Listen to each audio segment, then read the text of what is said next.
Bonjour! Pour le sujet du jour, nous allons vous parler digital. Aujourd'hui, il faut savoir que c'est le Digital Cleanup Day. C'est une journée qui a été lancée en Estonie en 2018 et qui est en train de gagner d'autres pays. Pourquoi on parle de l'empreinte du digital? Tout simplement parce que l'empreinte carbone de nos gadgets, d'Internet et des systèmes qui les supportent représente, selon les estimations, environ 3,7% des émissions de gaz à effet de serre au niveau mondial.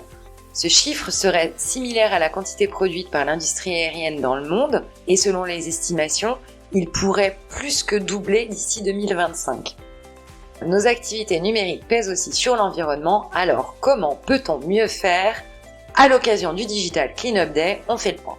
Premièrement, on va s'intéresser à nos smartphones, nettoyer nos smartphones, supprimer toutes les applications inutiles ou qu'on n'utilise pas, toutes les anciennes applications et les jeux inutiles oubliés qu'on a téléchargés et finalement pas encore utilisés.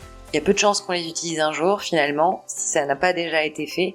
Donc ne pas hésiter à supprimer toutes ces applications dont on n'a pas l'utilité. Et côté photo, nos smartphones regorgent souvent de photos en doublon, floues, qui finissent par gréver notre capacité de stockage.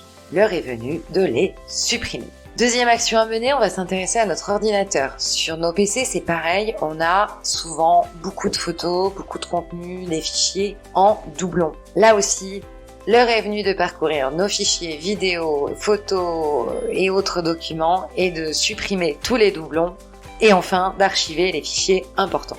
Troisième point, notre boîte email.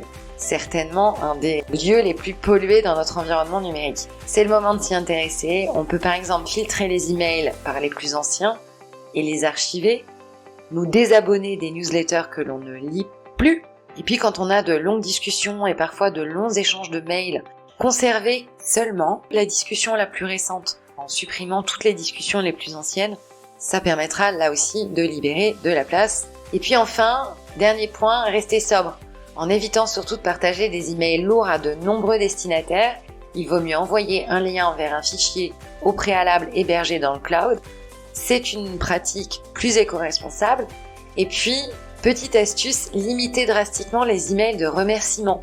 Une étude intéressante a été menée en Grande-Bretagne par une société d'énergie locale qui s'appelle OVO. Et selon cette étude, si chaque personne, chaque adulte au Royaume-Uni envoyait un mail de remerciement en moins, cela pourrait économiser 16 433 tonnes de carbone par an, soit 3 334 voitures diesel supprimées de nos routes. Ça laisse à réfléchir, donc on évite les mails de remerciement qui finalement ne font qu'alourdir nos boîtes mail. On vous souhaite un très bon Digital Cleanup Day et on vous retrouve demain pour un nouvel éco-geste.